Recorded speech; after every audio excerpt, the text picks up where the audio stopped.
clicked on this, but regardless, hello. Let's begin, shall we?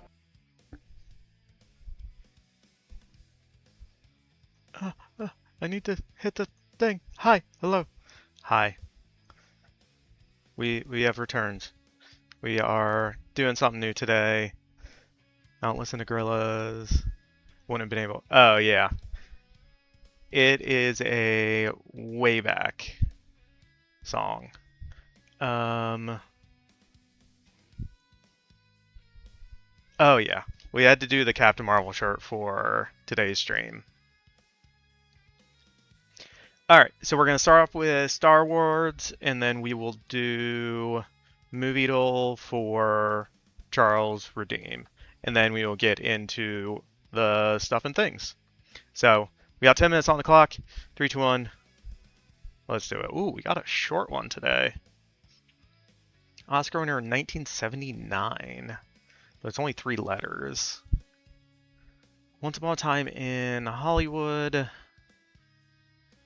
This could be a lot of different people. Let's see, it's not Leonardo DiCaprio, Brad Pitt, Al Pacino.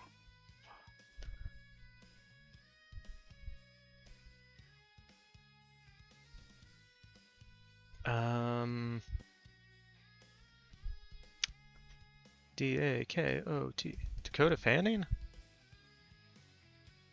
No. Last name is 1 letter short. Then the English patient would be Ray Fiennes? Nope. And I don't remember anyone else from that movie. Although, off the bat, just based on number of letters, I'm wondering if this is like Ava Green. Owen Grady. Who is Owen Grady? Does anyone know?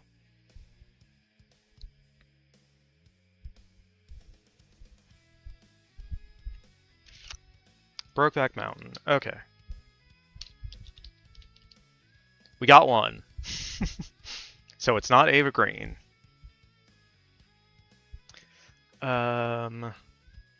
Titanic.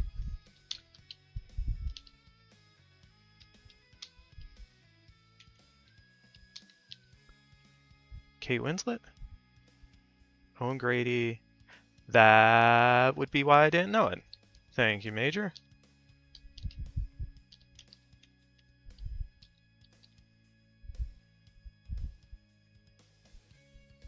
Okay, so I'm pretty sure it's Joe Pesci, so... James Bond. Because there's only one actor you think about when you think about James Bond. I think it might be Daniel Craig. Yeah.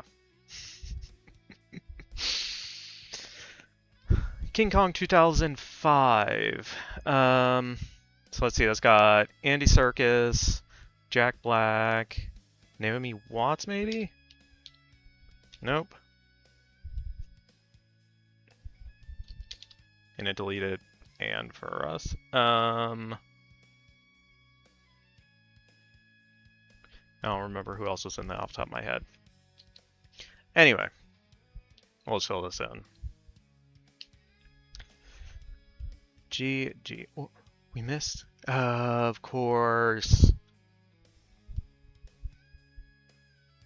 And then Adrian Brody. Yeah, I guess he was kind of like the leading guy. We got it. Well done, team. Alright, now let's go over to Movie Doll.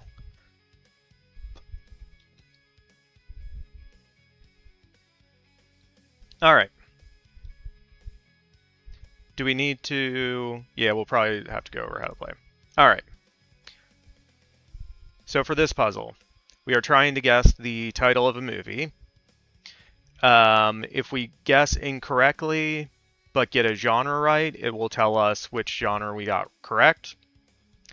This is going to tell us if the movie we guessed is earlier or a later release or the correct release date. And then we have the director's name and the actors' names.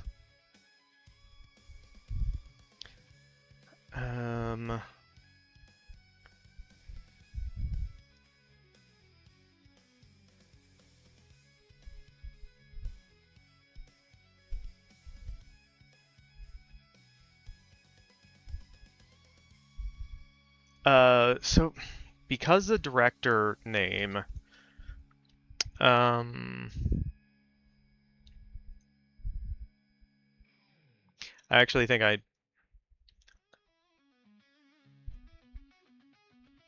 we could. I think I might know what this is, though.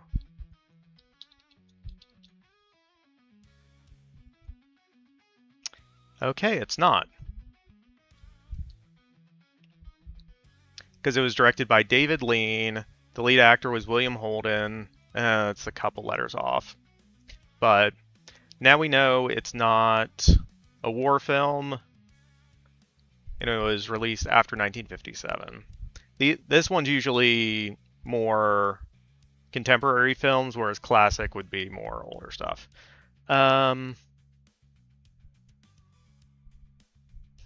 Yeah, we could go with Captain Marvel. Even though, obviously, we know it's not this because it had a directing team. But it does give us some information. It was released post-2019, and it is an action-adventure film. So, did we get anyone in the cast by chance? No. But that's fine. We got some information. So we have 6 more guesses. An action-adventure movie released post-2019.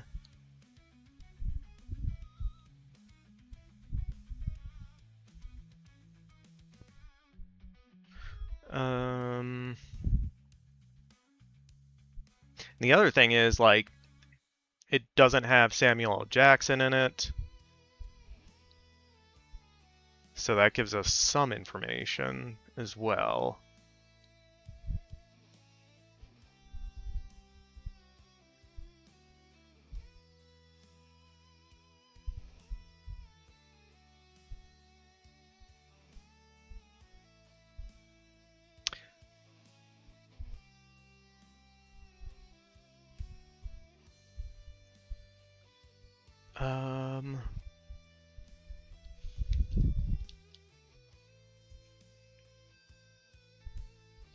Dang.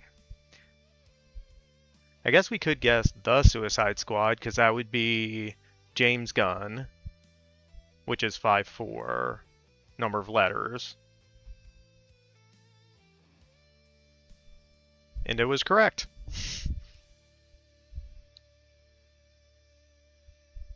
So, action, comedy, adventure, 2021, James Gunn.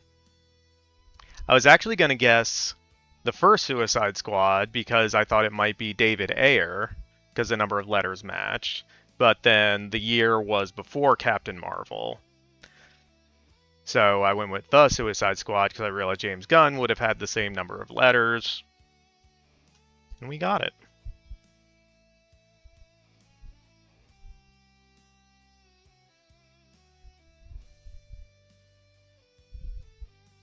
So, GG's chat. We played... Alright, we must have played this once before. It took us 6 guesses, so... We got it, though. Alright. GG's. Now... We're gonna move all that stuff down. Alright. We're getting into outlining and character and themes and stuff and things. So I talked about this previously. I did kind of a quick and dirty outline just so I would have it on hand, but I do want to kind of go through it and kind of break scenes out a little more and get a better grip on what the whole of the movie is going to look like, because there are some instances where I just wrote literally like one sentence where that needs to be broken out into an entire scene. So we're going to do a bit of that. And I kind of went ahead and did a wrote out what most of our kind of central characters are going to be. And so we have that. And then this quote is one that I really like from Deadpool, surprisingly. But I feel like it kind of hits at what one of the central themes of what the story we want to write is. So we got a lot of work to do. But I've already done some of it, so. And yes, I was always that guy in group projects. Alright. So we're going to start off.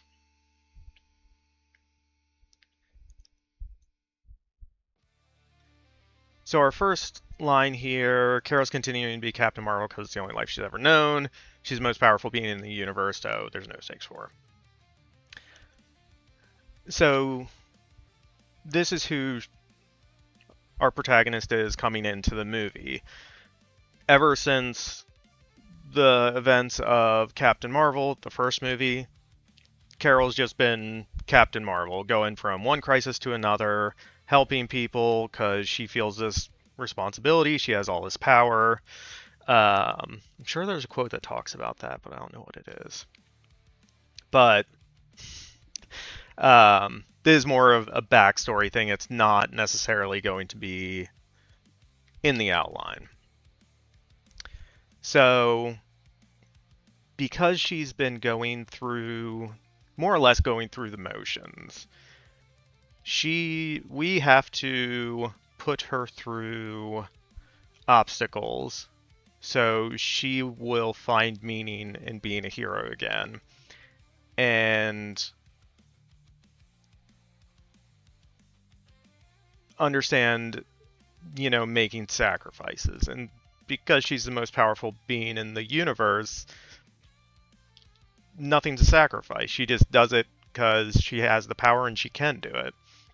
So, while we're not explicitly taking away her powers, we are going to make it difficult for her to use her powers. And that way, she'll have to make a choice. Rather than, I can go to this planet and save it because I can. It's going to be, I have to go save this planet because that's what I need to do. So that's kind of the arc we want to find for her throughout this. So this is where the outline really starts. So we're going to have, much like the Marvels, the first time we see Carol in there is her on her ship. I looked it up. I did not know this. It's called the Hoopity. I don't know. That one I did not come up with. It was already established, so we're running with it. So it's going to be Carol on her ship. Hoopity, no. Yeah, it is what it is. Sometimes you just have to work with what you have. So our first scene is going to be her on the ship, and she's going to talk to the onboard AI, which, let's switch our character list around so it's in order. The AI on the ship we are calling the Major. And I have a backstory for it. that Carol will tell someone later on. But at the beginning, it's just going to be that.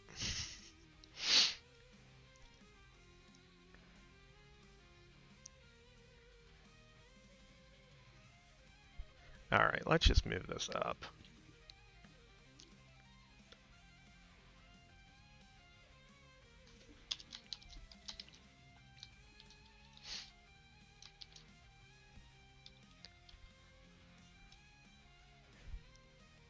So we have Carol waking up on her ship. She asks Major, the onboard AI, what's on the schedule for today?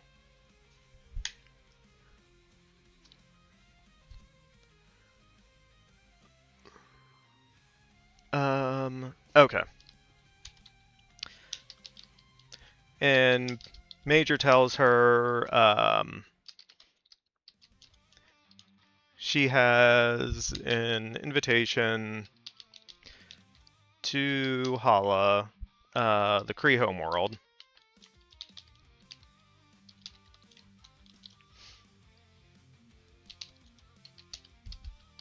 To celebrate the 5-year-ish anniversary of her restarting their sun. So this ties back directly to the Marvels. A big part of that movie was Hala had exhausted a lot of resources, and so the villain in the movie was siphoning resources from other planets, and basically by the end, when Carol figures this out, she restarts their sun. So they've invited her to a celebration for the anniversary of that.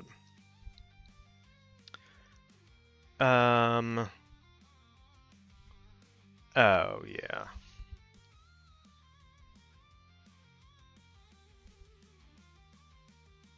So I don't know if we say this explicitly or not. If we just show it or not.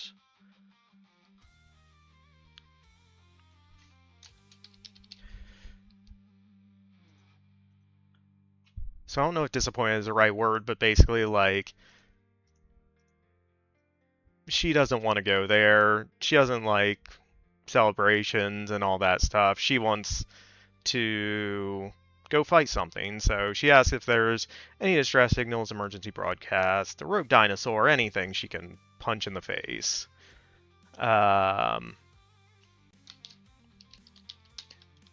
Major tells her no. So Carol's like, all right, we're going to Hala. And has Major set the autopilot.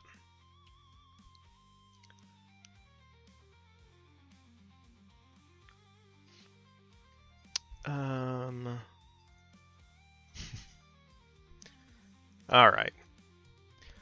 Then we are going to see, as the ship starts going toward Hala, Carol realizes her current outfit is pretty battle worn, and for a celebration that's celebrating her, she probably shouldn't show up in something kind of tattered. So she goes to her closet, flips through, finds a suit. I don't know if that's the right word. Suit bag. One of the... What would it be called? Suit travel bag? Garment bag? Yeah. Major was on it. Of course Major knows.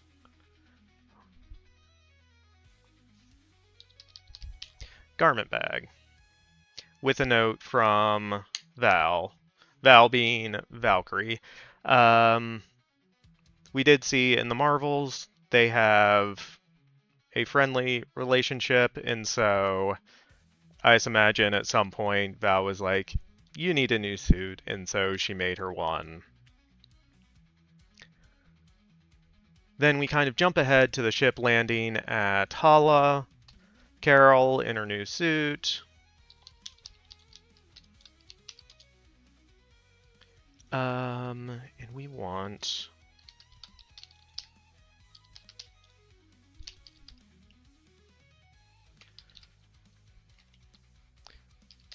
outfits, comics. So I want this one.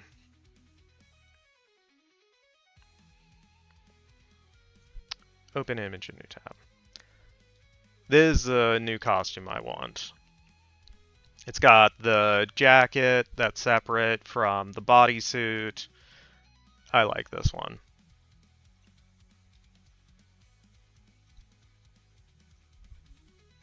So we're going to save it.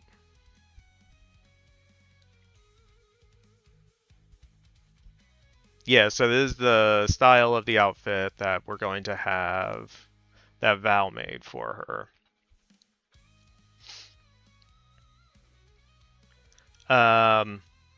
So after she's all done getting ready, she goes to exit, but we're going to have Chewie there.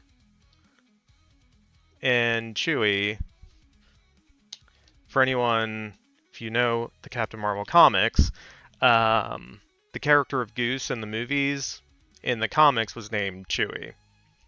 So in the Marvels, Goose ended up having a bunch of kittens. So we're going to tie that in by having one of them named Chewie, and Chewie snuck onto Carol's ship, and when Carol goes to exit, she finds, you know, the kitten there, the Flurkin kitten, kind of meow at her, and Carol's like, "What are you doing here? You're supposed to be back on Earth with your mother, Goose." And Chewie just kind of meows at her, and Carol's like, "Alright, fine. I guess we should put this in here."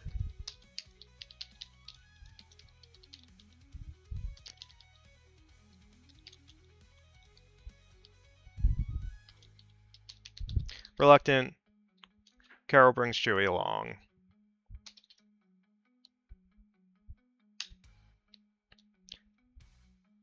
So we're going to have another Flurkin in here. So when she gets to Hala, like I said, they're having a 5-year celebration of Captain Marvel restarting their sun. And in that time, Hala has evolved into a multicultural democracy. Previously, they were more of like a conquering empire. So it's showing how their civilization has changed quite a bit in that time. A delegation meets Carol, leads her to the site of the celebration.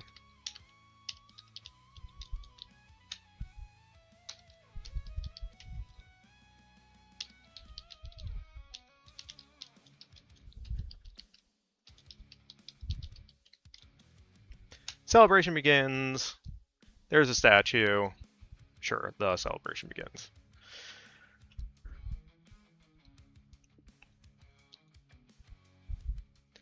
And then there's another note to myself about what we talked about earlier with Carol kind of going through the motions of everything.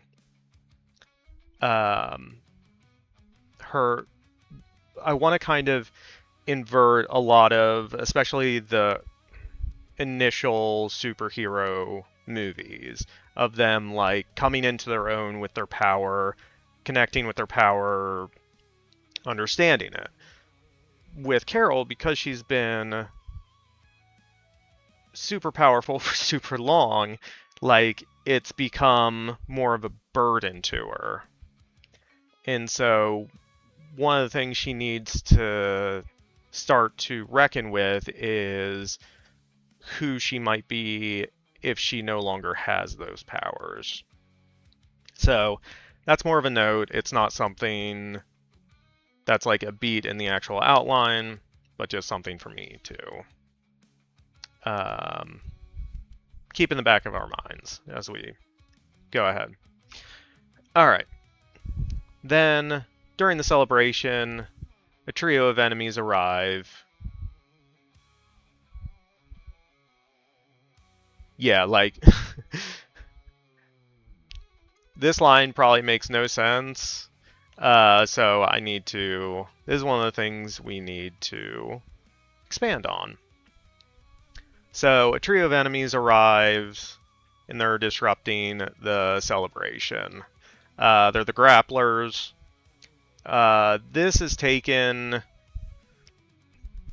somewhat directly from the graphic novel comic books that I think we're going to name this after. So I think our title is going to be Captain Marvel, The Enemy Within. So there is actually a comic storyline about this, so we're going to be taking pieces of it, and some of the other stuff we're adapting quite a bit, just because the Captain Marvel from the comic books and the one in the MCU are quite different. But we're taking some cues from that, this being one of them.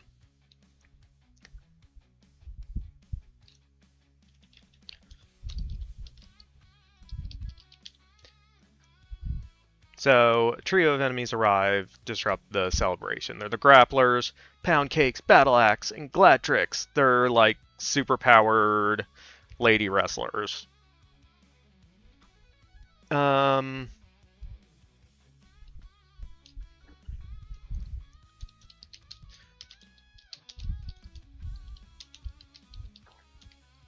So Carol's almost relieved. She gets to fight.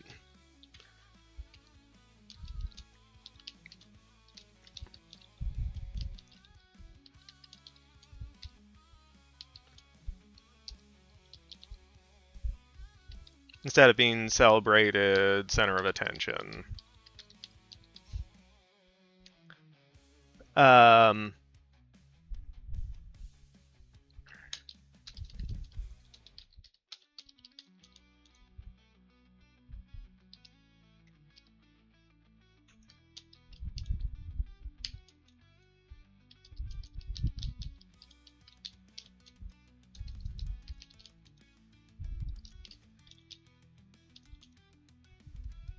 Because it's a Marvel movie, we have to have a little bit of quipping. I'm gonna try to keep it somewhat minimal, but in the Enemy Within storyline, one of the pieces is the person behind everything is bringing back enemies from Carol's past to fight her again. And so I want to kind of nod to that with the grapplers when they show up being like, remember us? She's like, no? Who are you? They fight for a bit. And then one of them unleashes a ground attack. And that triggers a lesion in Carol's brain. So this is what the Enemy Within refers to. In the comic book, the Carol has a lesion on her brain that is a third, what is it, hemisphere that's trying to grow in. And so whenever she uses her powers, it triggers that and is very bad.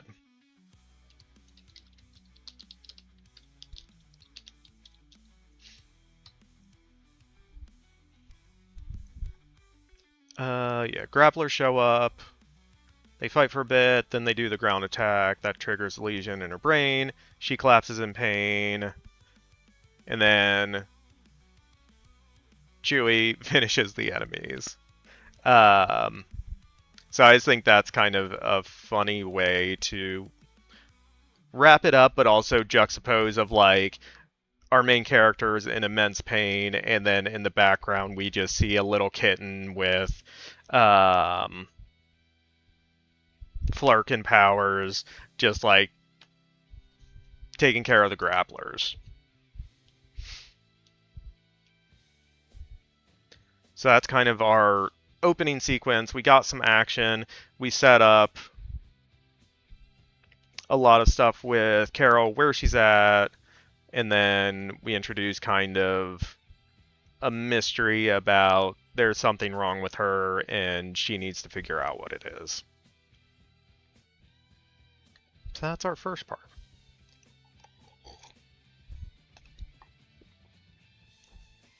All right. So now we are going to switch to show our enemies. Who's behind all of this? So from the commotion,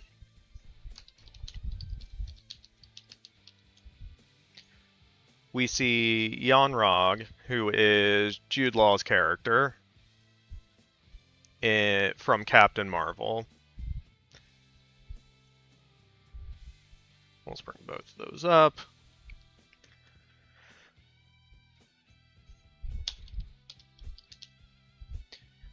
So from the commotion, we follow Yon-Rogg as he departs, and he reports to the Supreme Intelligence.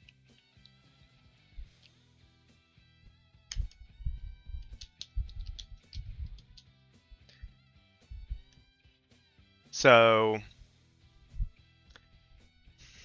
you might be asking yourself, but wait, I thought the Supreme Intelligence was destroyed in the Marvels.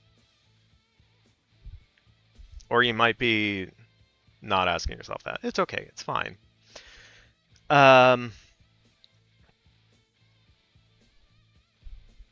So there's going to be a big backstory here, and we will explain it. I believe I have an explanation later on, but the quick explanation of it is at the end of Captain Marvel, the first movie, Carol sends Yon-Rogg back to Hala to tell the Supreme Intelligence she's coming to end it. So when he actually gets back to Hala, he tells the Supreme Intelligence everything about Captain Marvel. And the Supreme Intelligence doesn't just sit there and wait for her to arrive. It comes up with a plan to basically duplicate itself so that it can continue doing what it needs to do. Who are the villains? We get origin stories? No. Well, we'll get kind of one, but that will come a little bit later. Our main villains are going to be Yon-Rogg and the Supreme Intelligence. So we're bringing back characters from the first Captain Marvel movie, but they will evolve and kind of level up. Also, Naughty Dog, hi, hello, welcome in, how you doing?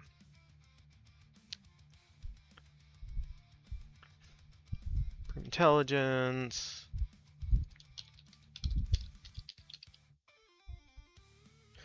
And the Supreme Intelligence responds that the plan is underway.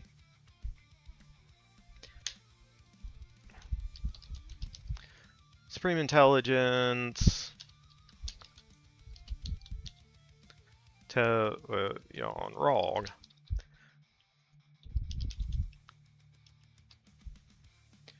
Just showed my wife Brightburn. Speaking of superheroes, I actually haven't seen Brightburn. I've heard about it. I have a general idea of what it is, but yeah, I haven't watched it.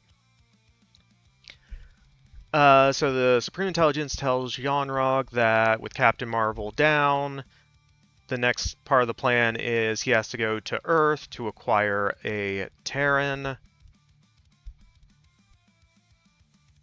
And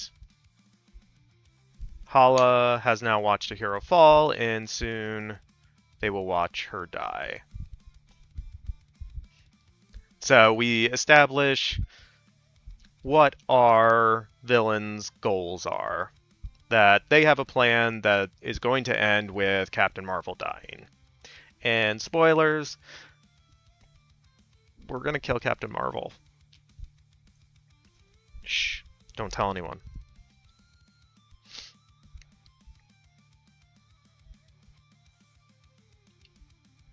Anyway, so then we switch back.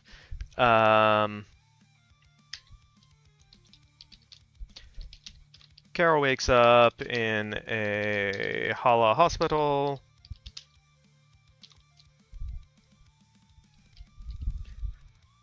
She wants to know what's wrong with her. Doesn't want to face not having her powers.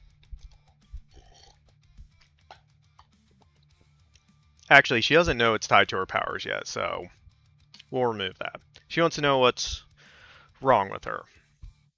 The doctors on Hala examine her, but they can't find anything wrong. Carol's like, alright, if you can't find anything wrong, I'm going back to Earth.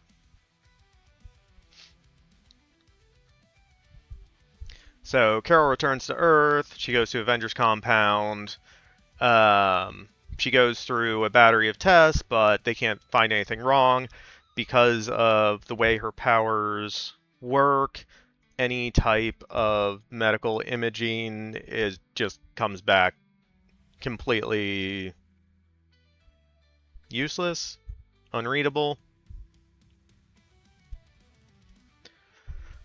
So we have Carol kind of underway on her journey, trying to figure out what's wrong with her, what's causing her to have, why she collapsed in the middle of the fight. Then we are going to go back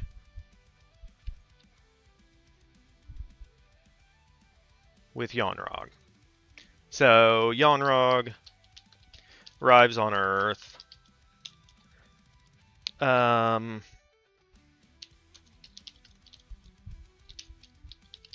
He wants to go after Carol because he has a grudge and he just wants to fight her because she's not at full strength. But the Supreme Intelligence has given him a plan, so he's a bit conflicted.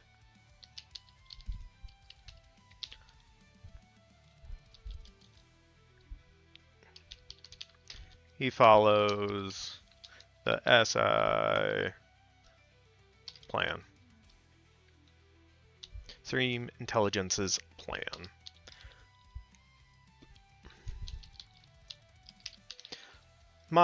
Monitoring communications.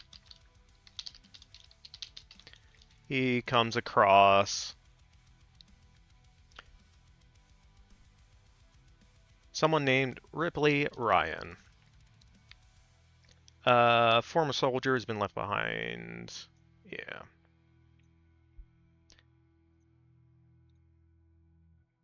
Comma.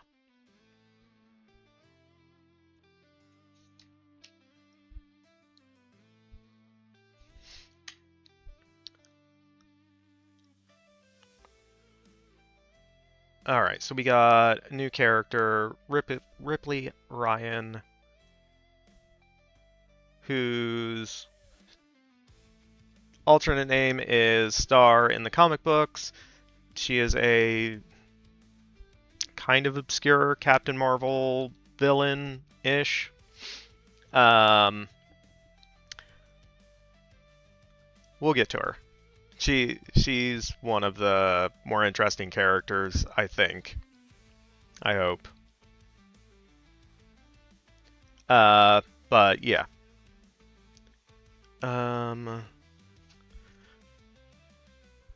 Hold on, I want to look ahead.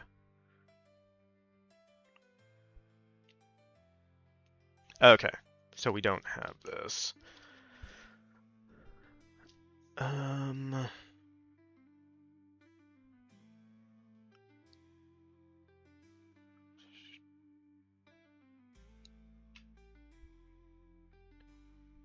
So the next thing we have is Yon-Rogg returning with... Okay, so...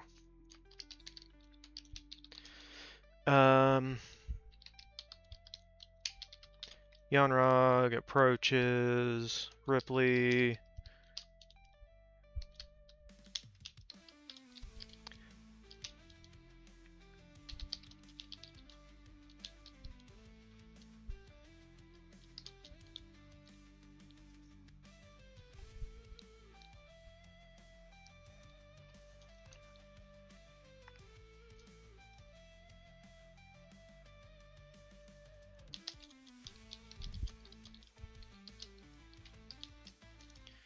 So Yon-Rogg approaches Ripley in a moment of crisis, convinces her to come with him.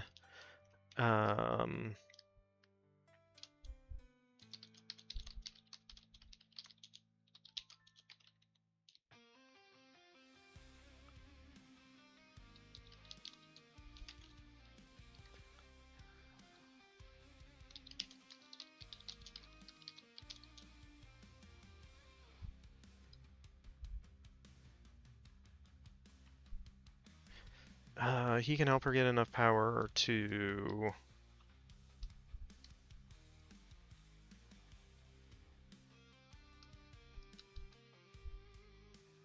kind of fix anything she wants to. Or just leave her to finish what she's doing.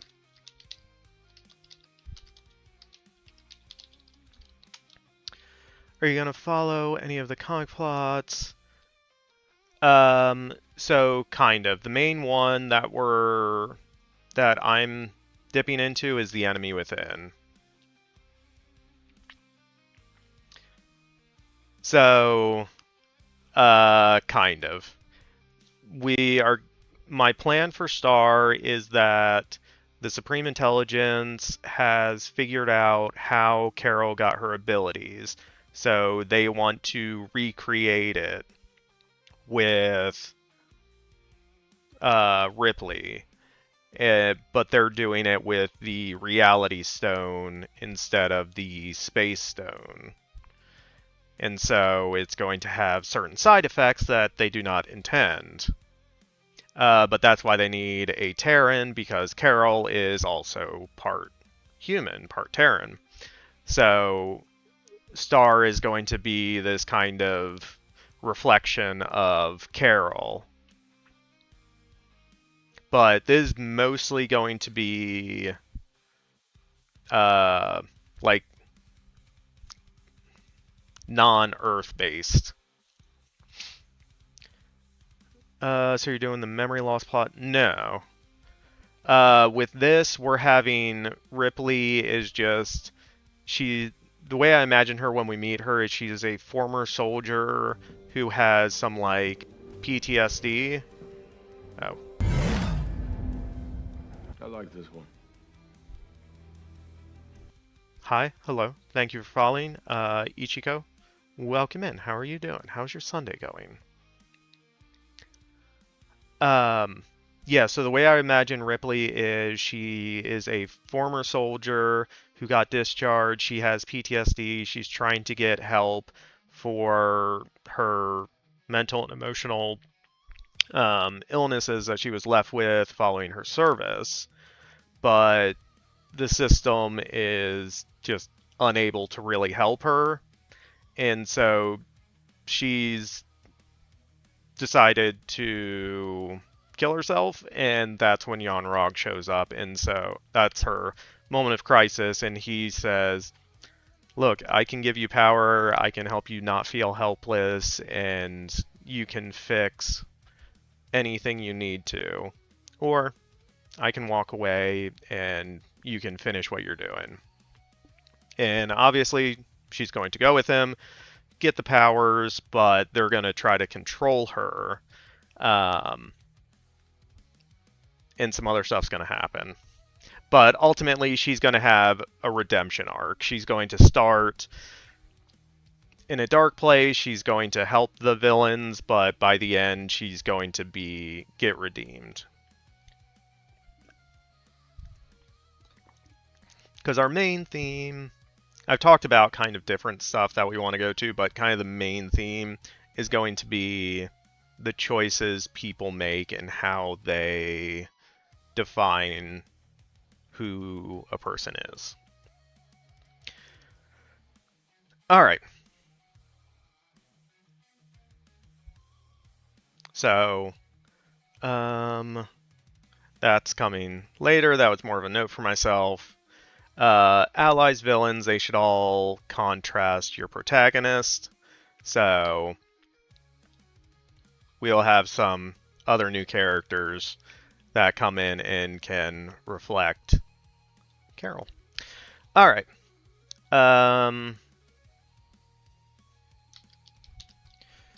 Ripley goes with Yon-Rogg. Alright, then we are going to catch back up with Carol. She has left the Avengers facility and gone to Asgard, where her friend Val is, to see if she can help.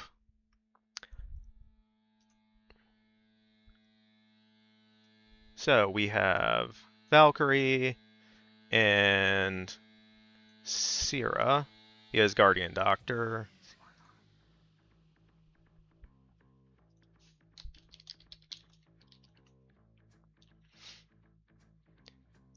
So Sierra, the Asgardian doctor, is able to find the problem because the Asgardians use not just machines, but they have almost a form of magic. And she's able to let Carol know that the issue is tied to her powers. She has a brain lesion, third cranial lobe between her two human ones, and that controls her powers directly tied into it. So whenever Carol uses a power that's not an augmented human ability, such as strength, speed, endurance, it's controlled by her third lobe, and that's what's triggering her brain issues. So anytime she tries to fly, anytime she tries to use energy projection, she runs a risk of triggering a... I need a more severe word than like migraine.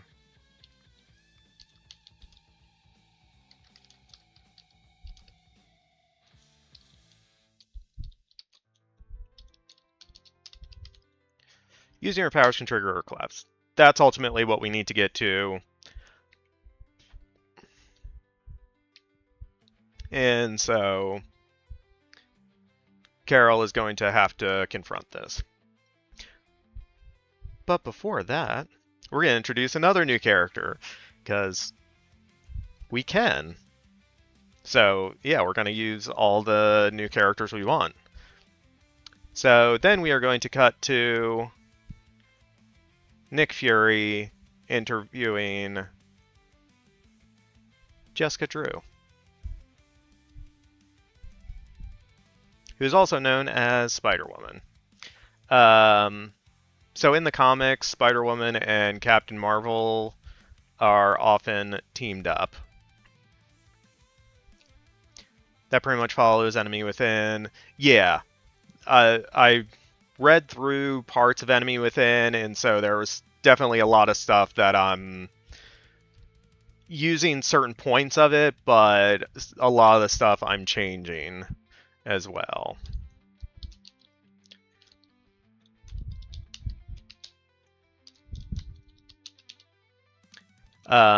Because the Enemy Within is also kind of an Avengers story, like, we're not bringing in Thor, we're not bringing in... Who else was it? I don't remember. And in the MCU, like, Spider-Woman hasn't been established, so we need to establish her. So that's kind of what this scene is going to be doing. It's going to be doing two separate things. First, introducing Jessica, and second, it's going to be filling in some of the story that the audience hasn't seen about Carol over her, what is it, like 30 years of being Captain Marvel. We've seen her for like 5 hours of that. So we're going to have some fun in filling in some of those gaps. So we're basically going to be in a shield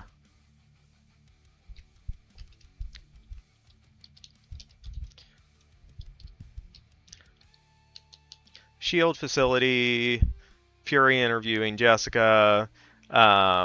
So Spider-Woman, in her backstory, is a converted Hydra agent.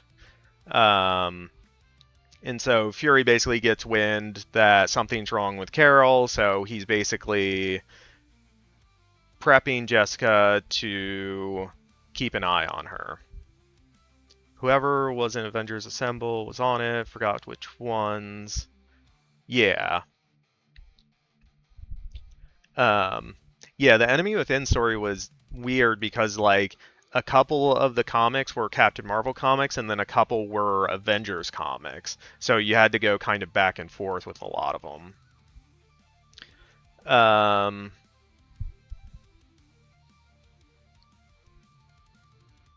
But ultimately, the main question of the interview is, like, what do you know about Captain Marvel?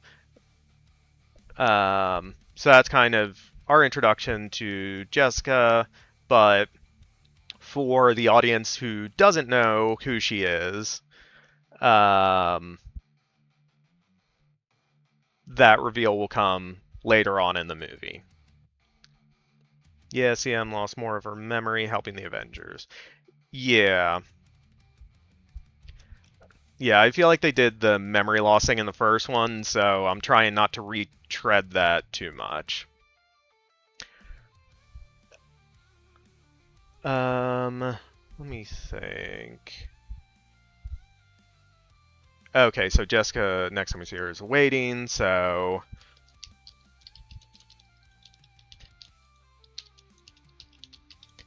Fury has a new mission for Jessica.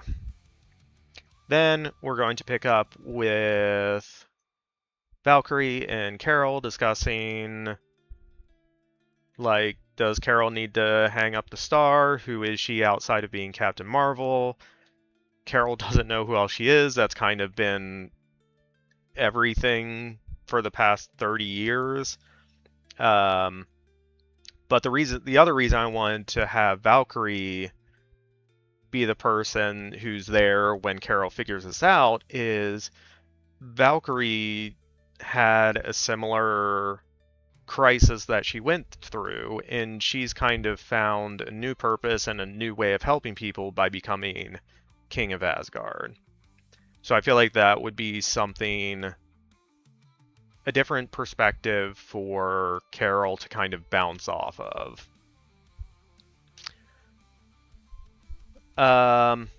But because we're in an action movie, we can't just have deep conversations about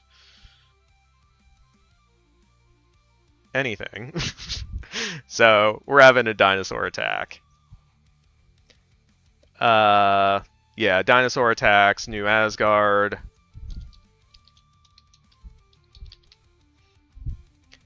Carol has to fight it, but she has to, like, hold back, and she has to do it without her powers. And Valkyrie helps. After they defeat the dinosaur, they find a device.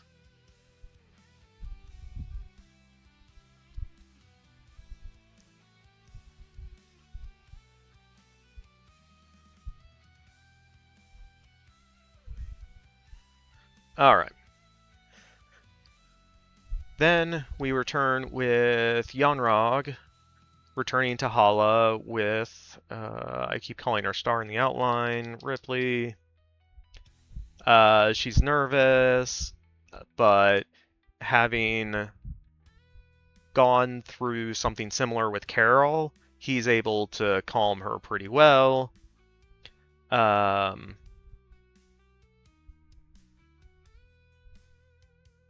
And they also place a control device on her neck, the same that they did with Carol in Captain Marvel. We're tying everything together.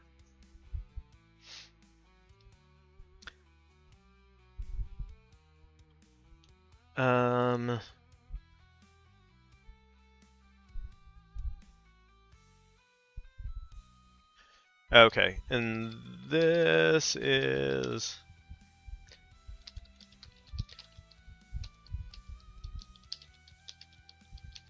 This is when we see the Psyche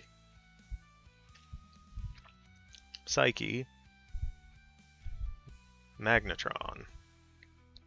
So the Psyche Magnatron is canonically the device that gave Captain Marvel her powers. In the MCU, they obviously changed that to basically the Cosmic Cube, the Infinity Stone, with the engine. So the Psyche Magnatron's basically going to be the Supreme Intelligence recreation of that engine. And that's what they're going to use to give Star her powers.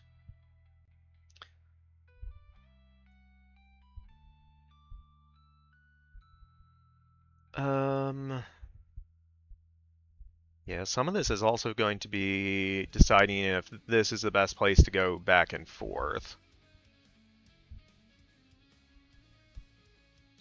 But anyway, we go back to New Asgard.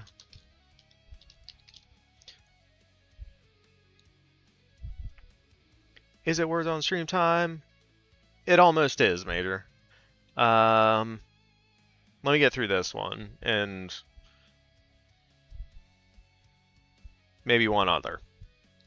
Alright, so back on New Asgard, Carol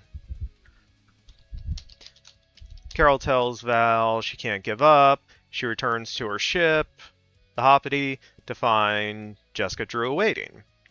She tells Carol she was sent by Fury. Carol doesn't want her to be there. Like, who are you? Is Fury trying to set me up with a babysitter? Like, how can I be sure Fury actually sent you? And Jessica tells her, Fury told me to tell you, diagonal cut toast. If you remember in the first Captain Marvel, that is a thing. Jessica doesn't know what it means, but Carol does.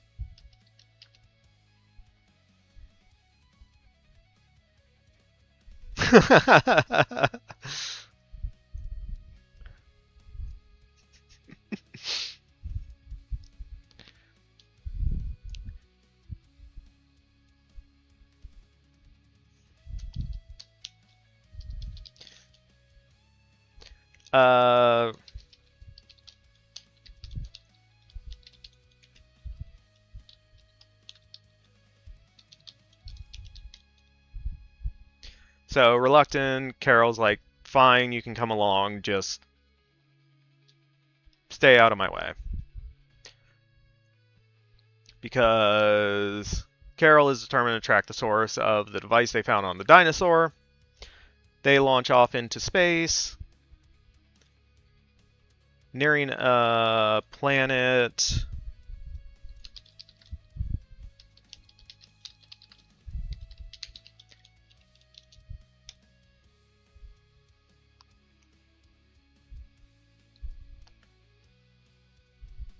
So, yeah, traveling through space, they near a planet that has the source of the device, and something rips through the ship, and it crash lands.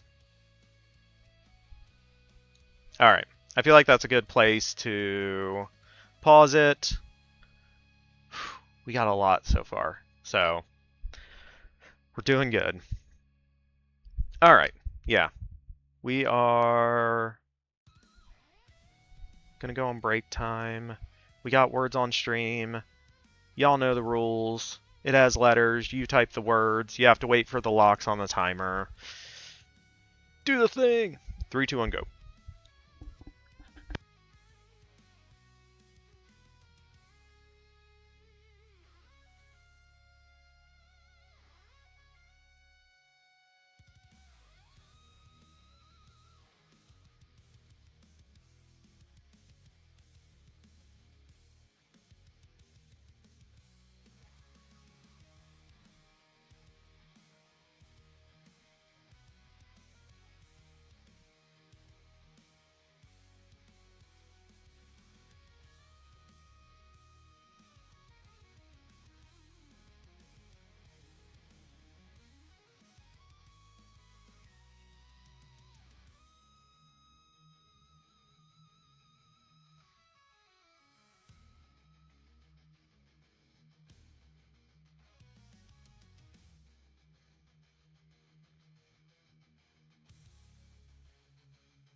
Major with the 1 point. There's a photo finish. Same number of points in this round, though. GG's. I stole the longest word, so neither of you could get it. One by a nose. Yep.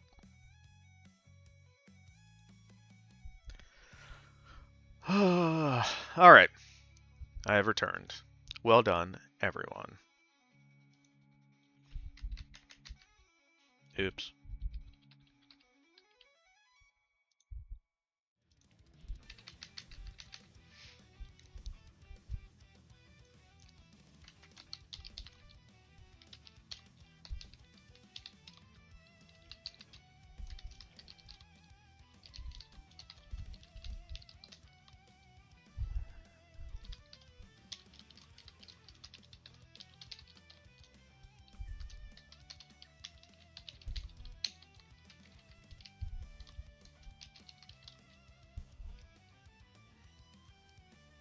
Alright. I just wanted to add a note to myself about... Major was like, Lightning McQueen stuck her tongue out to see the... Ka-chow.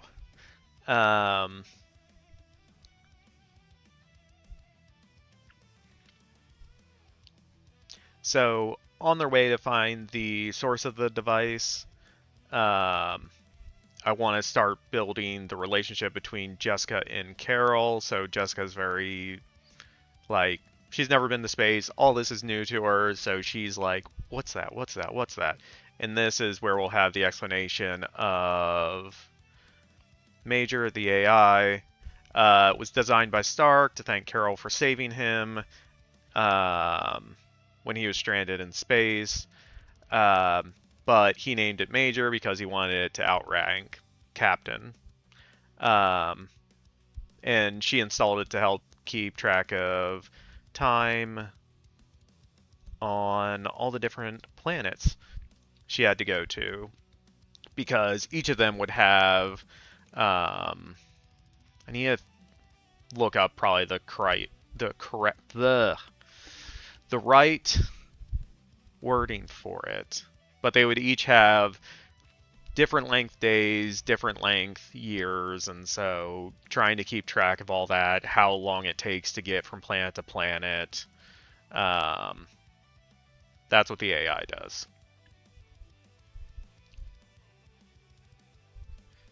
Okay. But anyways, they're talking, as I said, people can't just talk. Something has to go horribly wrong. And so as they're approaching this planet that's pinging the source of the device that they found on the dinosaur that attacked New Asgard, something rips through the ship. The ship crash lands on the planet. And of course, what ripped through the ship was Ripley as Star.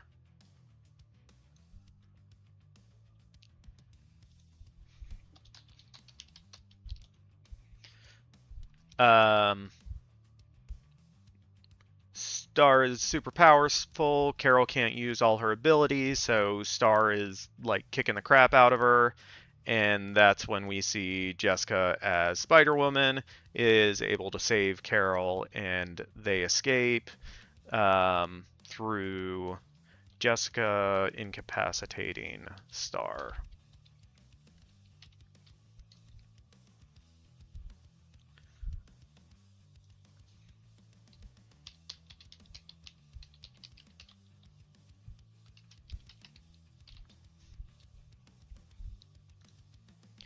If I could spell, it'd be amazing.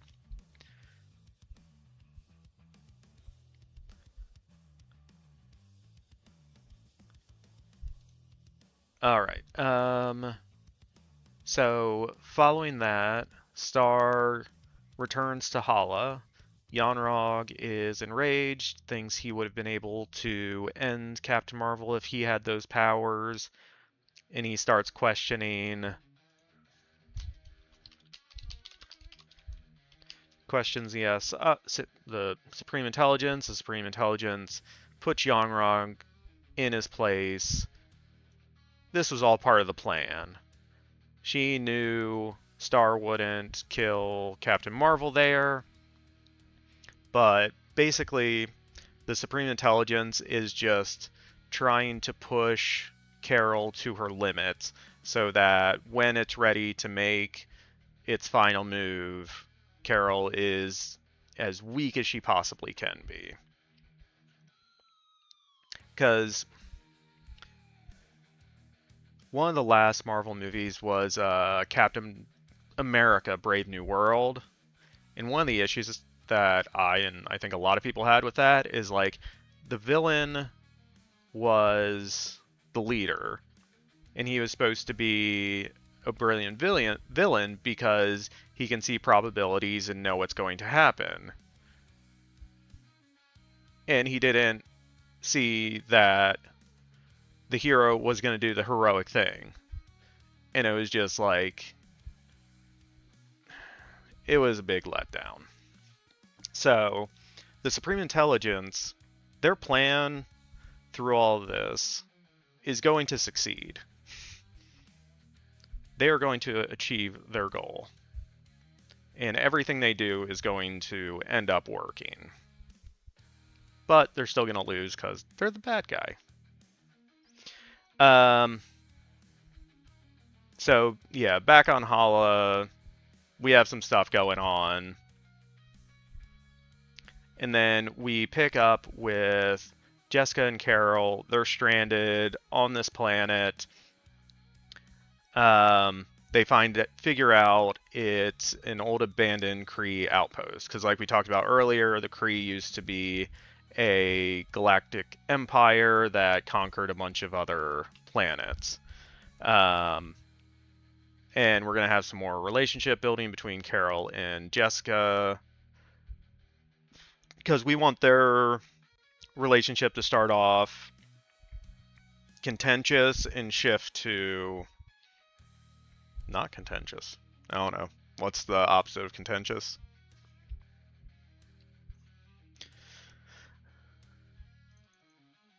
And through the relationship building, Carol starts to confide in Jessica, like, she doesn't know. Best friend. They might be a little more than best friends by the end of it. So Carol confides in her that she doesn't know if she can do what she needs to without her without being able to use her powers. But if she uses her powers, major. Maybe we'll see. And in that, Carol has I didn't ask for any of this moment. She didn't ask for power. She didn't ask for all this, but Jessica kind of tells her, like, yeah, you did. You didn't ask for the powers, but you made the choice to use the powers to save people. You could have just walked away, but you didn't. Like, that's who you are. And so it's kind of you're a hero, even if you don't feel like it right now.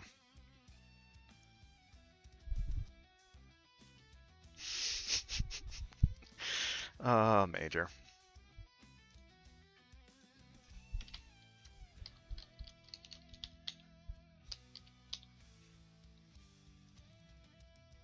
All right. Then we are going to go back to Hala. So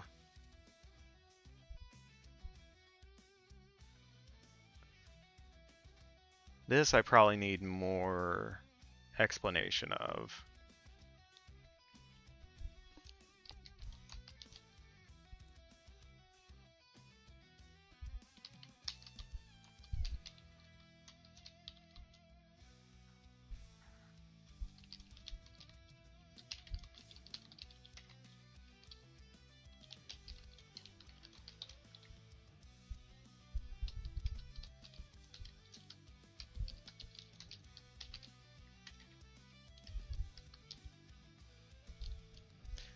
Alright. So on Hala, the Supreme Intelligence tells Yon-Rogg it will give him the power to defeat Captain Marvel.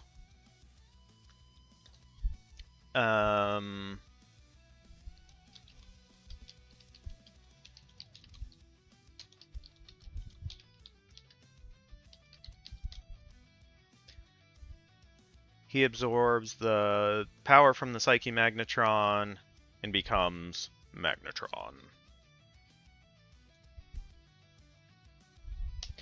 Which is something from the Enemy Within comic book, but changed quite a bit because in that Yon-Rogg was stranded on Earth and kind of exiled by Hala. So, kind of a change.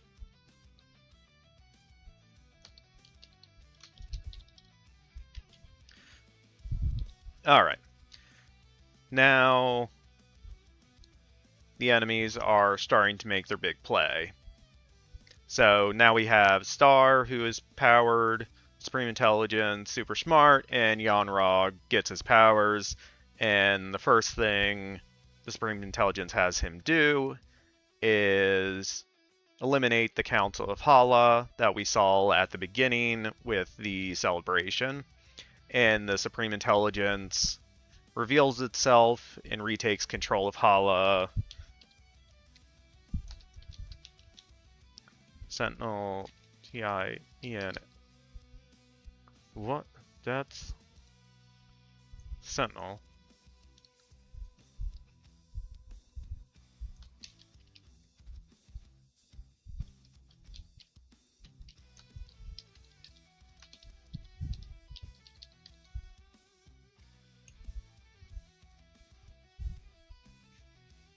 Alright. Yeah, so basically the Council on Hala gets destroyed, Supreme Intelligence takes control with the Kree Sentinel Army, Star, and Magnatron. Stranded, Carol gets a stress call from Hala. Just then they're overrun. I know. Well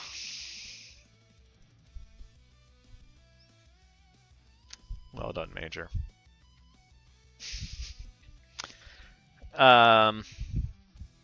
Carol gets a distress call from Hala that this is going on, and that's when they are overrun by the Brood on the planet they are stranded on.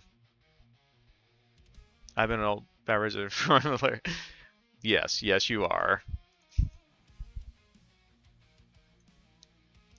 So we can't just have there be a distress call, so they're going to be overrun by Brood, which are like giant alien insect things.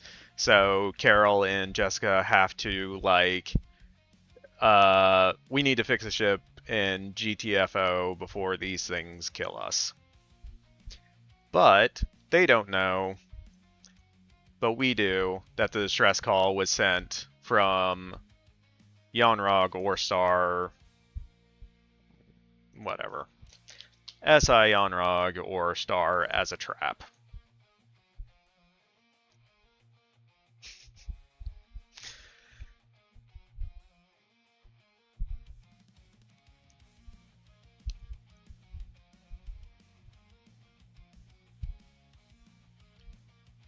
I think this actually needs to go further down.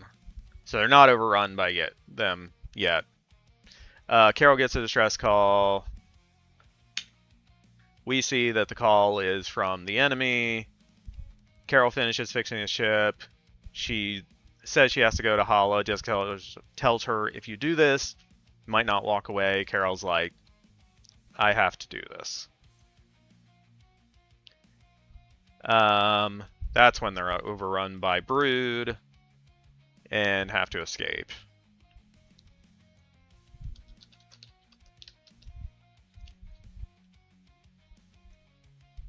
So Carol and Jessica travel to Hala.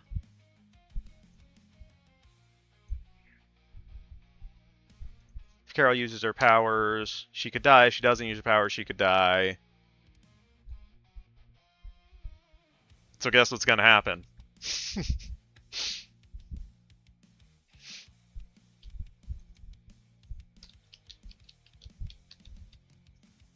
I can never spell that right.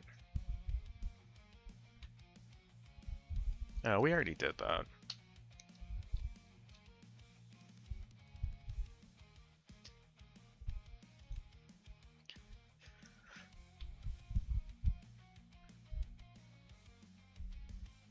All right.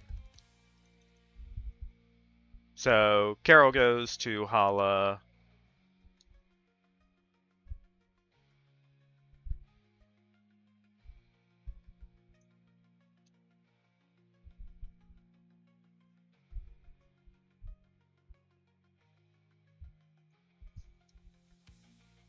To fight Sar, and that's where she sees Yon-Rogg has become Magnatron. He's behind all this. He tells Carol that this new Hala has become a cesspool. Hala is for Kree, and the Kree only. If you understand that reference, you know who Yon-Rogg is, who, the current villain is. And he says the Skrulls, the Terrans, all the other species have to be removed, but he doesn't realize Star, who is a Terran, might not take too well to that. So that's the first kind of chip in her, or the first piece in her redemption arc. Seeing the people she thought were helping her, what their true intentions are.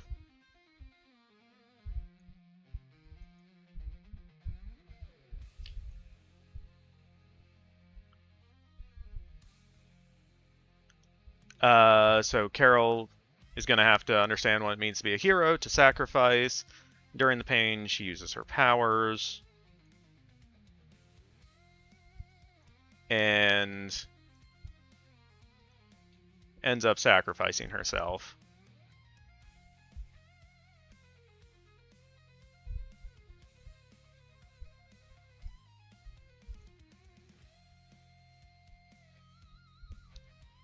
So,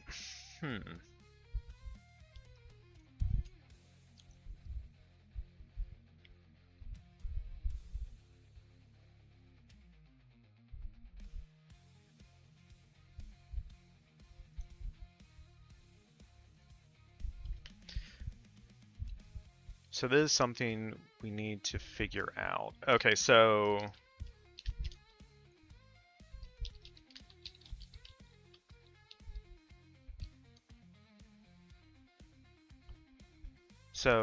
Jessica stays on the ship.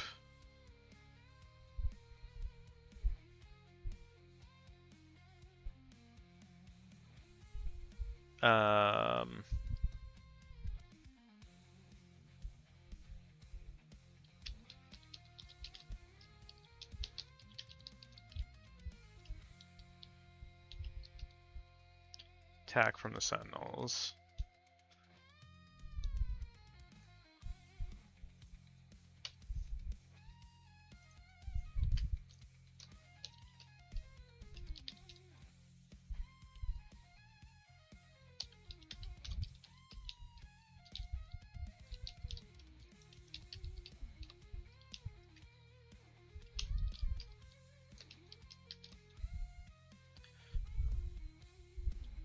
So we just have to make sure everyone that we bring into, because this is the climax, that everyone we bring in needs to be fighting in one way or another. So I think I focused kind of in the initial outline more on what Carol's doing, because obviously she's our protagonist. But I wanted to add in, we need to see some stuff from Jessica as well, and how we bring her into the fight. And obviously Star would be annoyed seeing her, because Jessica was able to get the better of her last time. But then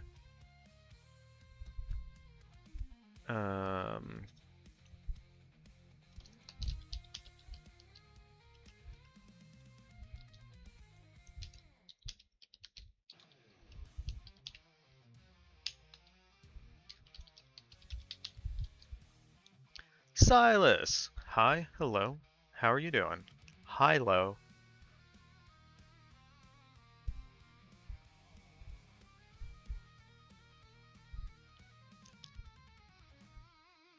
Alright, yeah, so we'll say Carol uses her powers. She nearly defeats Magnatron, but he survives the attack, and she dies. So Carol's dead, Jessica's captured.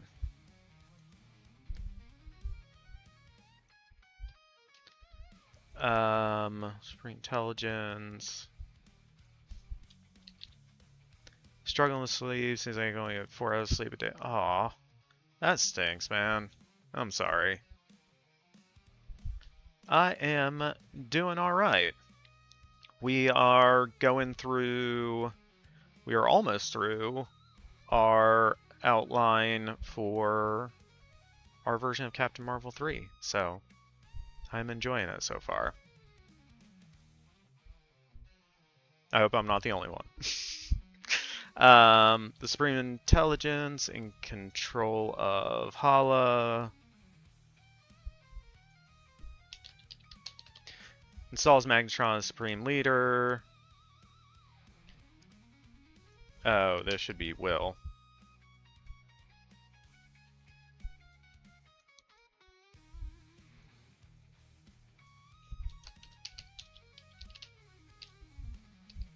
Soon after, the Supreme Intelligence in control of Hala installs Magnatron as Supreme Leader. The sun will rise on a new empire of Hala. Have you figured it out yet? Keep talking about the sun on Hala.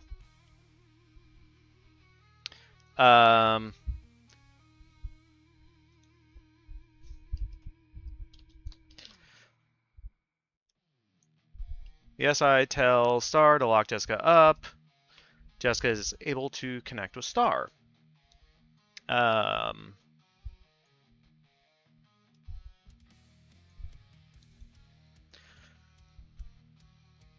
So this is another reason that I wanted to Hala Sun. Is that a reference to something then? Yes. So in our first sequence, is kind of a follow-up to something that happens in the Marvels with Captain Marvel restarting Hala Sun. The kind of initial sequence is Carol going to Hala because they're having an anniversary of her restarting the sun. So it's something that is going to come up throughout because it will be important very soon.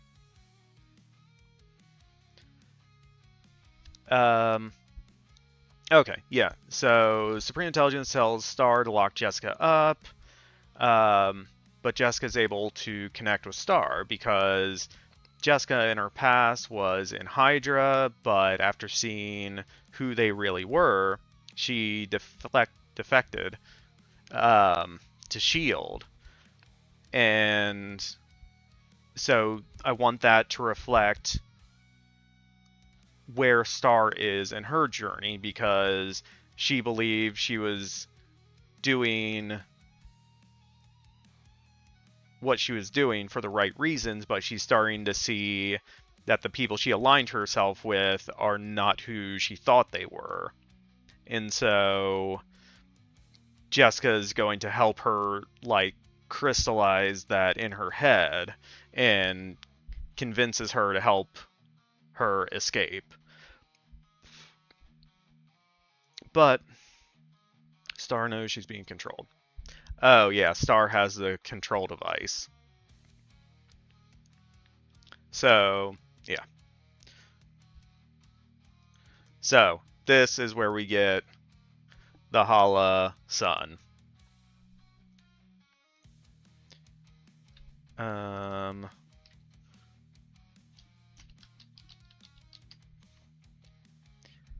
We are going to have... Can't I fucking spell?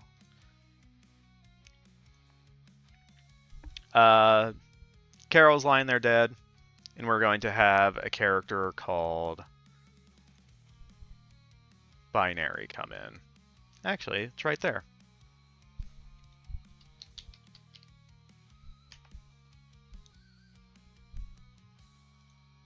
This is a good view of binary. This is binary. So, in the comics, binary is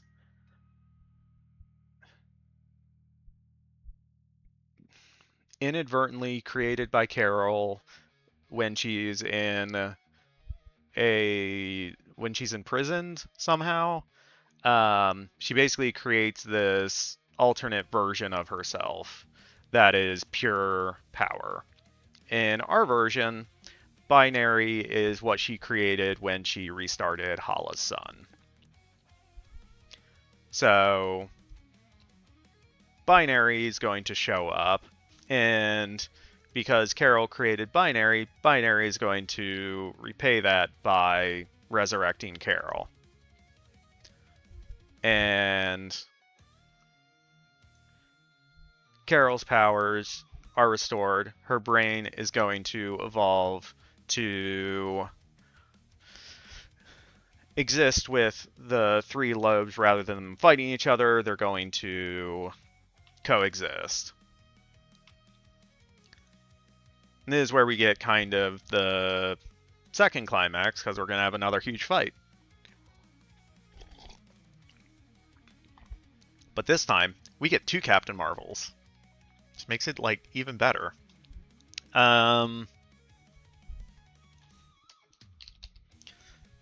So, Carol's going to go fight Magnatron again. Binary's going to rip through the Sentinels.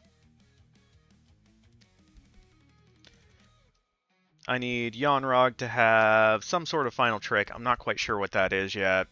But Carol has to overcome it.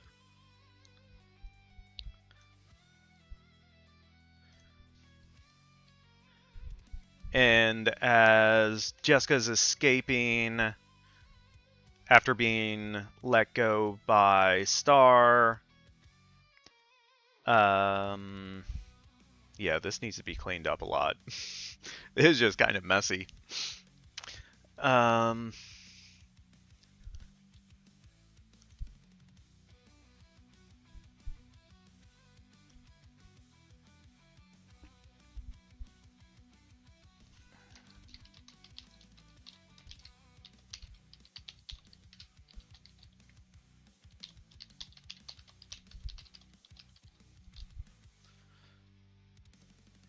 So Supreme Intelligence, Magnatron wasn't able to stop her. Carol's powers ascend. So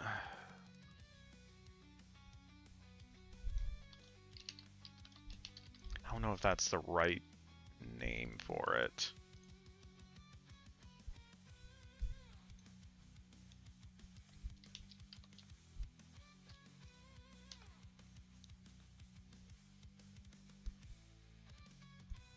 This version, where basically she becomes like pure power energy.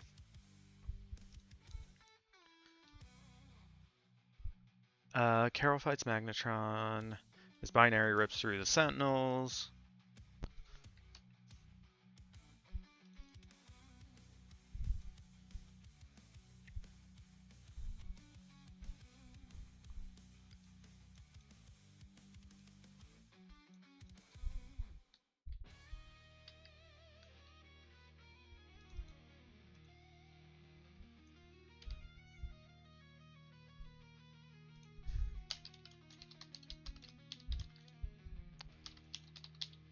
Alright, so escaping the collapsing prison, Jessica finds Carol in binary. No idea what's happening. Yon-Rogg has one final trick. Like I said, we need to figure out, or I need to figure out what that is. But ultimately, Carol has to defeat him.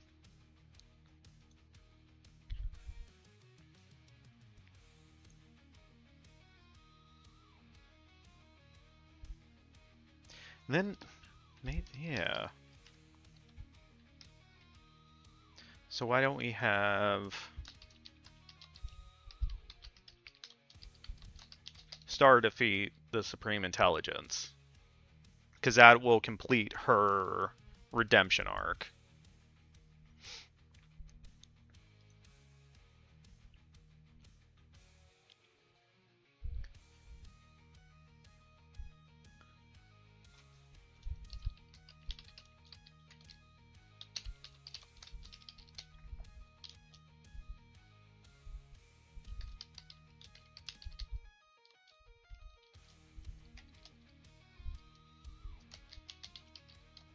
So Jessica goes to Carol. We get an explanation by Binary about what happened.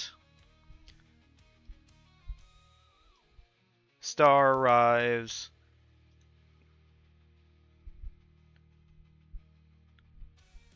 She basically tells them she's starting a new life. She's gonna just fly off on her own, figure out who she is. Binary is free.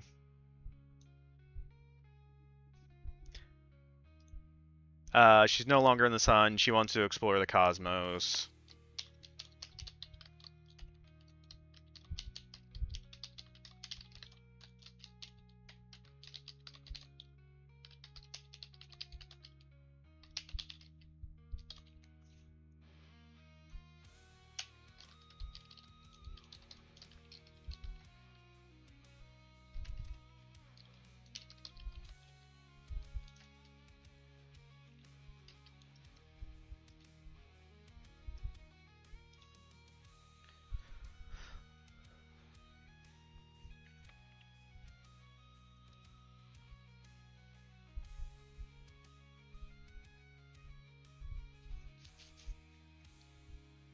Okay, yeah.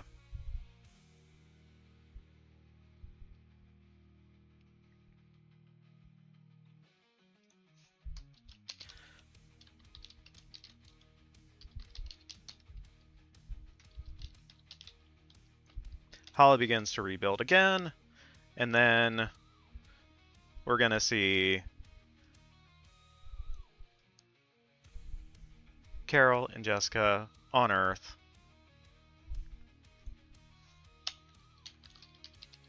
They get an apartment together.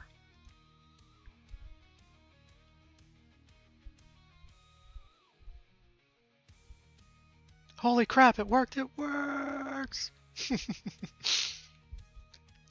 Well, in the outline, hopefully, yeah. And yeah, that's going to be the end. And then, for fun, because I can, yeah, I'm taking that part out. We're also going to have a post-credits. Oh, sorry. Oh, okay. No worries. Because it's a Marvel movie, we are going to have a post-credit scene. So the last scene is going to be like Carol and Jessica in a new apartment, like watching a movie or watching TV, and then the post-credit scene is going to be like Jessica goes to get ready for bed, Carol watches TV, and they have breaking news with Allegra de Fontaine introducing a new Miss Marvel, also known as Moonstone. So setting up for a sequel, which we may or may not right after this. I don't know. So unlike our previous thing, this is less than 3 pages, but it is a very quick outline of what we want. Managed to get Space Marine 2 working on Linux. Nice. I am glad you were able to get it working. All right.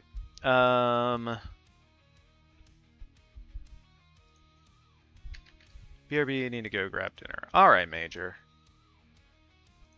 And then we are going to move that up there.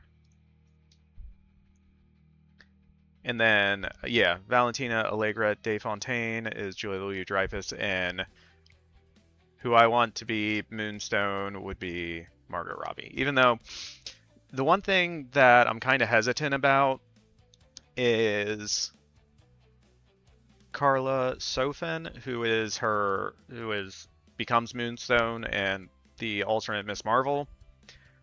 She starts off as a therapist for prisoners, which is very similar to, Harley Quinn, who is also played by Margot Robbie. So, I don't know. But that's a problem for another day. Alright. So we have our characters. We have kind of initial outline.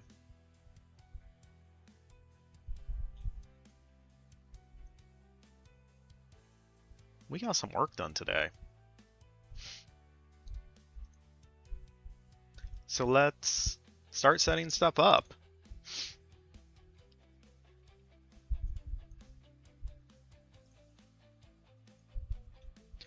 File, new project.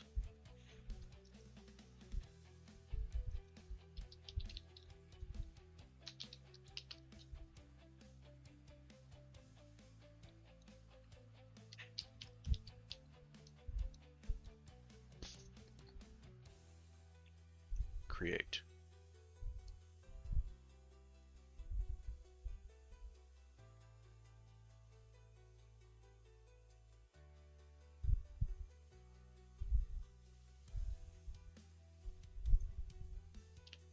Okay, let's bring that there. Should we make this outline? No, I don't like that. No. Note. There we go.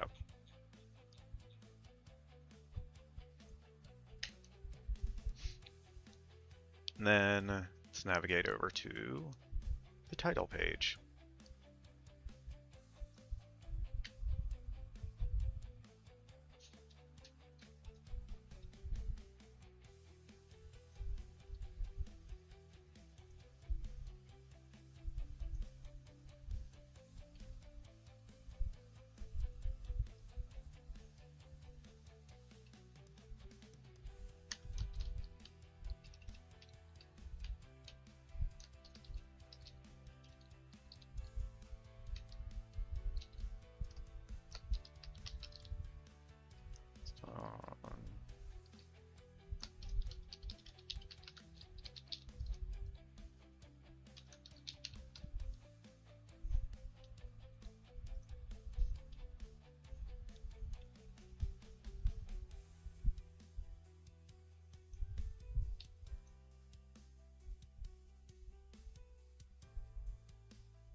Okay.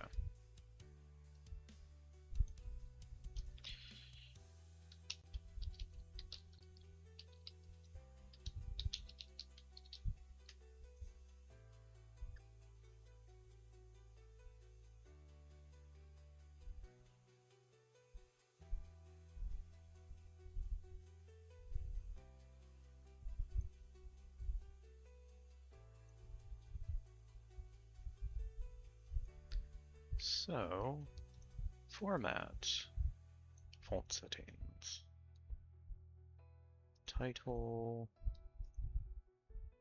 16.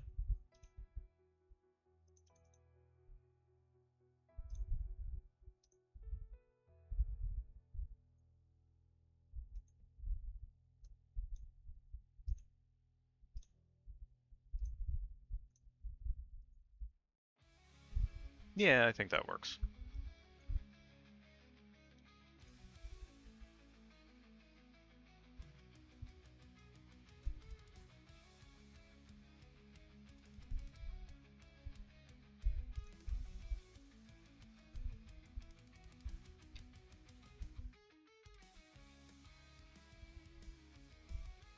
Or should we? No, we'll just leave that there.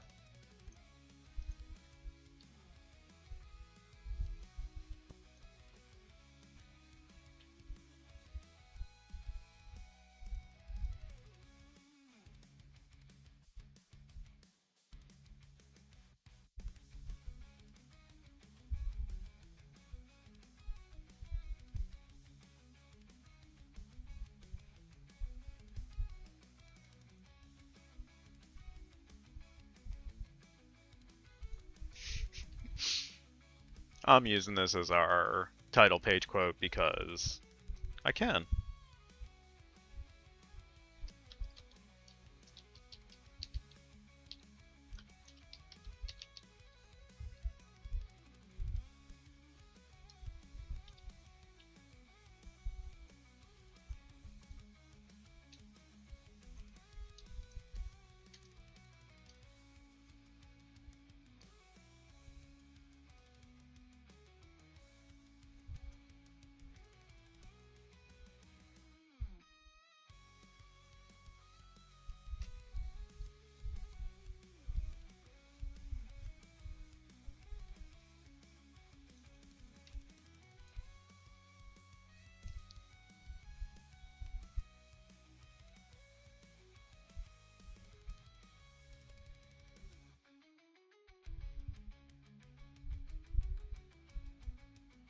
All right.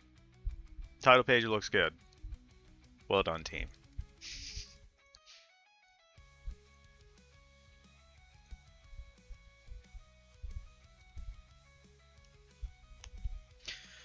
All right. Fuck it, we ball. Let's start it up.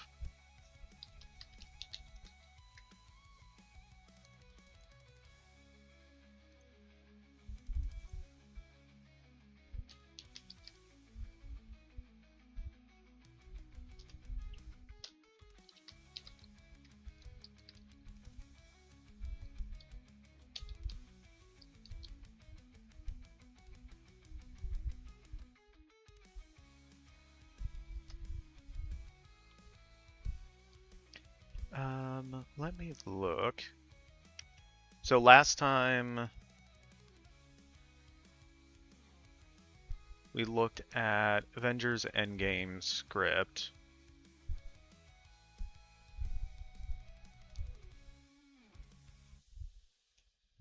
So one thing I did notice is they have full character names for our characters. And they bold characters the first time they're introduced. Okay, that's good to know.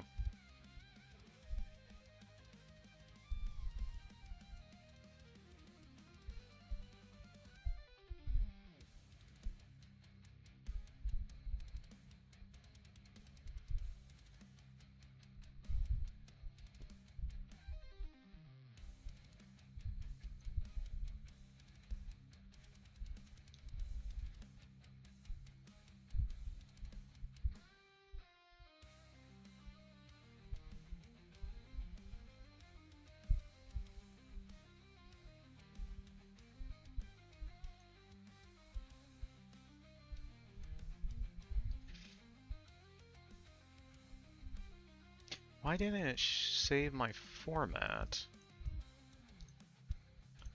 Font settings, scene.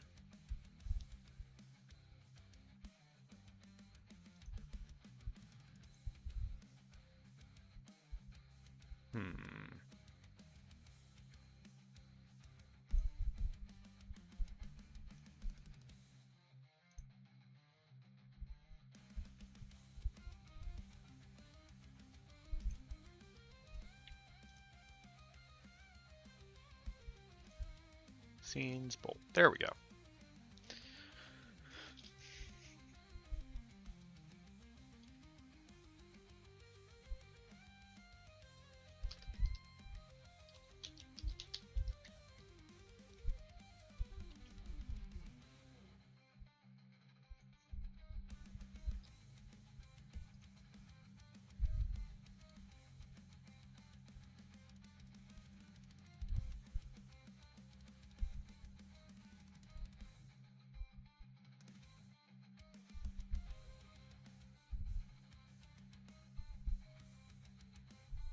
So that's weird, because they have, in the first sequence, all the characters the first time they're introduced are bold, but then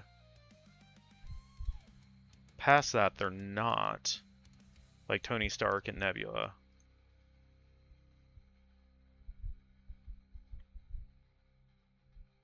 Completely unreadable.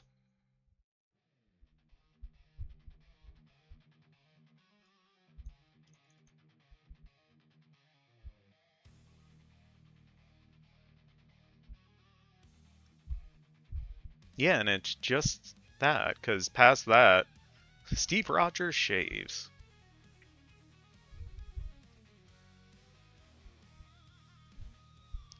And they also do this time cut instead of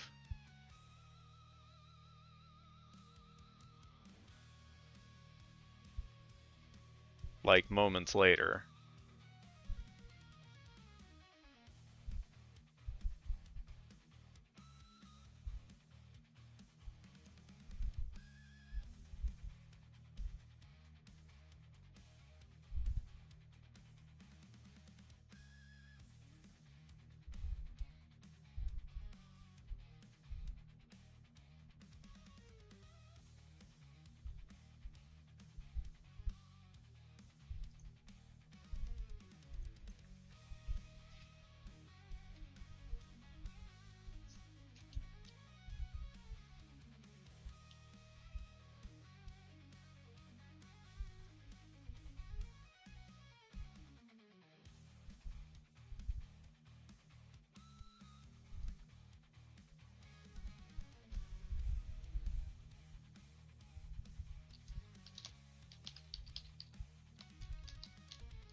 Took away my scene headings.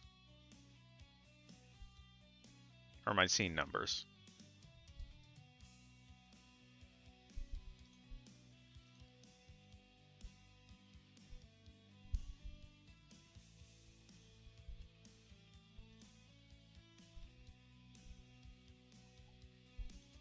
There we go.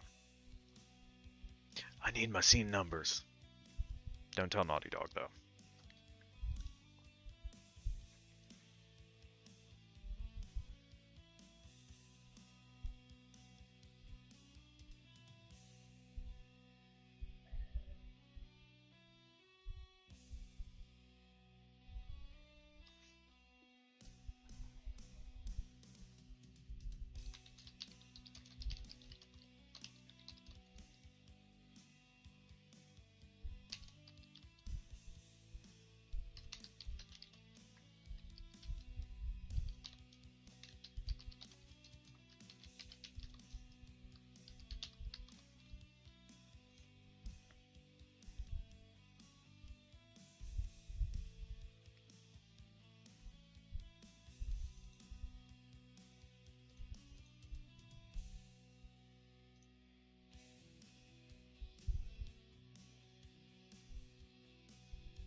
Battle Worn need to be...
Oops.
Major's back!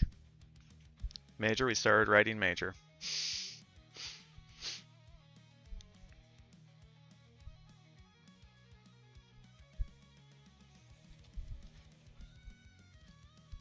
Huzzah! Oh, it is 5 o'clock though. Alright, we started.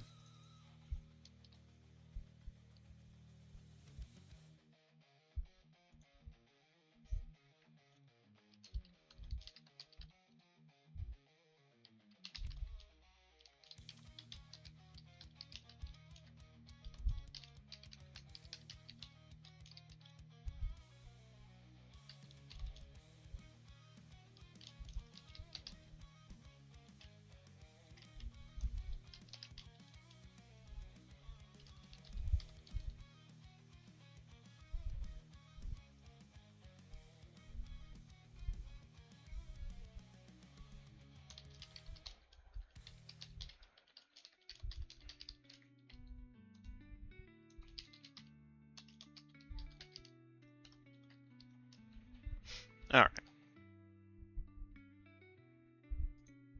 We'll stop it there.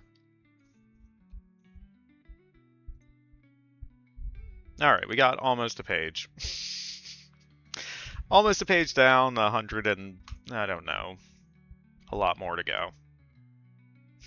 Oh, it heard us say we're at a page, so it's like, yep, you got a page. We just need to do that, 100 and something more times. Doing great. Alright. I am going to disappear. We are going to look for someone to raid over to, possibly.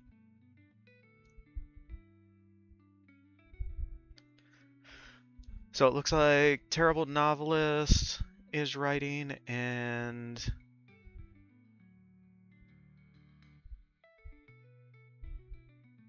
yeah, we can go over to, is it Nasia? Nasina? Something like that. I don't know. We'll go over there.